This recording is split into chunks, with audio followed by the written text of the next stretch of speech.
अस्सलाम वालेकुम दोस्तों, कैसे हैं आप सब। दोस्तों, दुनिया भर में बड़े बड़े मेगा प्रोजेक्ट बनाने में सबसे बड़ा खतरा ये रहता है कि इन्हें तैयार करने के लिए बहुत सा वक्त और पैसा खर्च किया जाता है, जिस बीच कोई भी छोटी सी छोटी गलती हजारों करोड़ों का नुकसान करवा सकती है। आज कुछ ऐसी गलतियां और उनसे बर्बाद हुए प्रोजेक्ट की लिस्ट हम आपके लिए लेकर आए हैं। तो चलिए दोस्तों, शुरू करते हैं आज की हमारी ये video. Number 1, San Francisco nuclear disaster. दोस्तों, सेकेंड वर्ल्ड वॉर के दौरान यूएस मिलिट्री के पास एक शिपयार्ड हुआ करता था, इसलिए डिसाइड किया गया कि यहाँ पर मौजूद सारे रेडियो एक्टिव वेस्ट को साफ करवाकर यहाँ पर आम लोगों के रहने के लिए 1200 घर बनवाए जाएंगे। इस शिपयार्ड को साफ करने का कॉन्ट्रैक्ट टेट्रा टेक नाम की कंपनी को मिला, जिन्हें 2006 से 2012 के बीच $25 करोड़ की रकम पेमेंट के तौर पर दी गई और इसी दौरान कुछ दूसरे कॉन्ट्रैक्टर्स को इसी जगह पर घर बनाने के लिए हायर कर लिया गया। सब कुछ सही जा रहा था, लेकिन 2012 में एक सीक्रेट टिप्स की मदद से खबर मिली कि टेट्रा टेक यहाँ पर क्लीनिंग का काम अच्छे से नहीं कर रही है, बल्कि इसकी जगह वो किसी और के सोइल सैंपल्स को लाकर टेस्ट कर देते हैं, जिससे ये लगता है कि उन्होंने शिपयार्ड के उस हिस्से को रेडियो एक्टिव वेस्ट से क्लीन कर दिया है। ये काफी बड़ा स्कैंडल बन गया था और 2 साल इस केस के चलने के बाद टेट्रा टेक ने अपनी गलती मानी भी थी, लेकिन उनके मुताबिक ये कंपनी की नहीं बल्कि एम्प्लॉइज की गलती की वजह से हुआ था। खैर, जितने पोर्शन में काम सही हुआ था उतने पोर्शन में करीब 250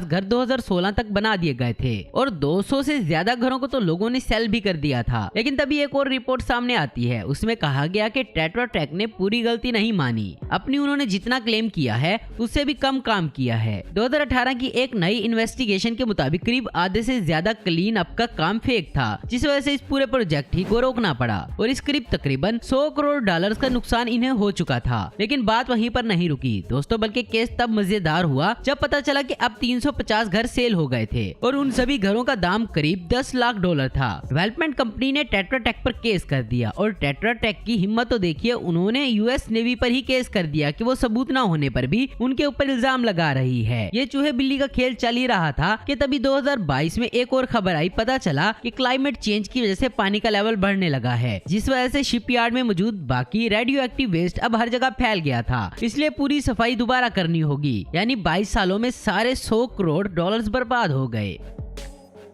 number 2, falling from the buildings. अब चलते हैं 1970 में बने अमेरिका के A1 टावर की तरफ। इस बिल्डिंग को $12 करोड़ में बनाया गया था और ये अपने जमाने में शिकागो की सबसे बड़ी बिल्डिंग मानी जाती थी। इस बिल्डिंग की हाइट से ज्यादा इसके एक्सटीरियर पर लगे मार्बल की चर्चा उस वक्त खूब होती थी, क्योंकि इसे एक शानदार लुक देता था ये। लेकिन यही मार्बल इस बिल्डिंग के लिए परेशानी का सबब भी बन गया। बिल्डिंग की ओपनिंग के सिर्फ कुछ ही दिनों बाद एक मार्बल का ब्लॉक अलग होकर नीचे की तरफ गिर गया। ये मार्बल ब्लॉक करीब 160 किलो का था और पास वाली एक बिल्डिंग की छत पर धड़म से आ गिरा, लेकिन खुशकिस्मती से किसी को भी चोट नहीं आई। अब दिक्कत ये थी, अब परेशानी ये थी कि सबको डर लगने लगा कि बाकी के मार्बल ब्लॉक भी नीचे की तरफ सड़क पर ना गिर जाएं, जिससे वहां से आने जाने वालों की जान को भी खतरा हो सकता है। लेकिन आर्किटेक्टर ने कहा कि सिर्फ वन टाइम एक्सीडेंट था, ऐसा दोबारा नहीं होगा। लेकिन फिर कुछ सालों के बाद शिकागो के टेम्परेचर में आते स्विंग्स की वजह से और मार्बल ब्लॉक थर्मल एक्सपेंशन की वजह से नीचे गिर गया और इस बार एक्सीडेंट से बचने के लिए इन मार्बल के आगे एक स्टील ट्रैप लगा दिया गया। लेकिन यह भी एक टेम्परेरी सोल्यूशन था और 5 साल बाद पूरे मार्बल के एक्सटीरियर को बदलना पड़ा, जिसमें $8 करोड़ का खर्चा आया था। पर यह शिकागो की अकेली ऐसी बिल्डिंग नहीं थी जिसके साथ ऐसा हुआ था।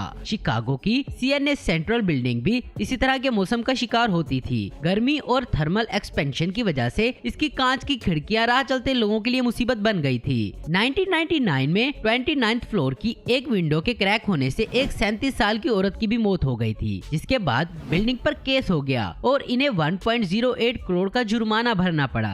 सिर्फ इतना ही नहीं, इन्हें सभी विंडोज को भी रिप्लेस करना पड़ा, जिसपे एक्स्ट्रा खर्च भी आया। बोस्टन में भी 1976 में एक ऐसा ही केस देखा गया, जब जॉन हैंकॉक टावर नाम से फेमस एक बिल्डिंग की खिड़कियां भी थर्मल एक्सपेंशन की वजह से क्रैक होकर नीचे गिरने लगी। इस एक्सीडेंट के बाद इन्हें करीब 10,000 खिड़कियों को बदलवाना पड़ा था।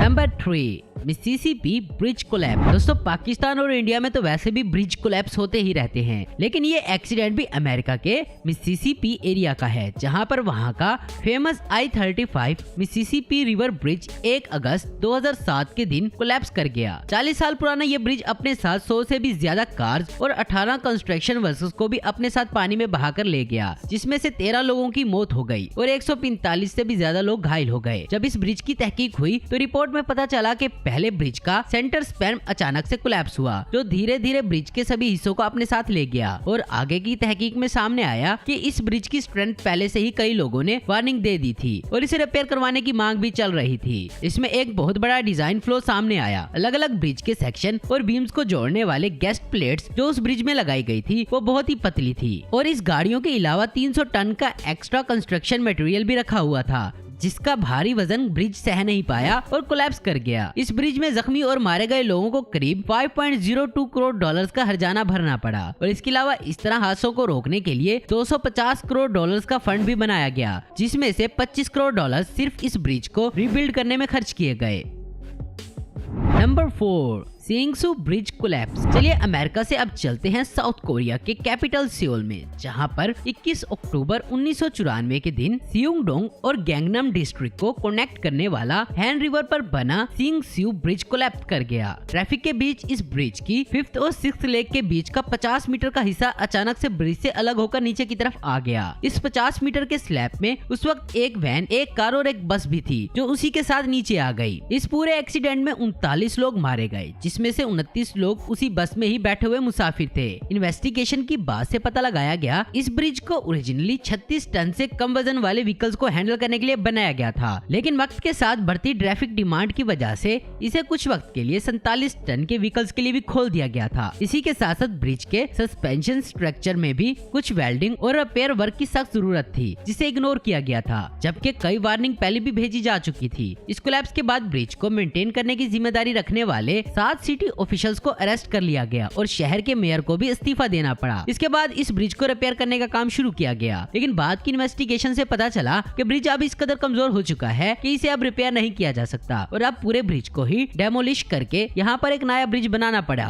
अगर इस ब्रिज को सही से मेंटेन किया जाता तो शायद ये नौबत ना आती।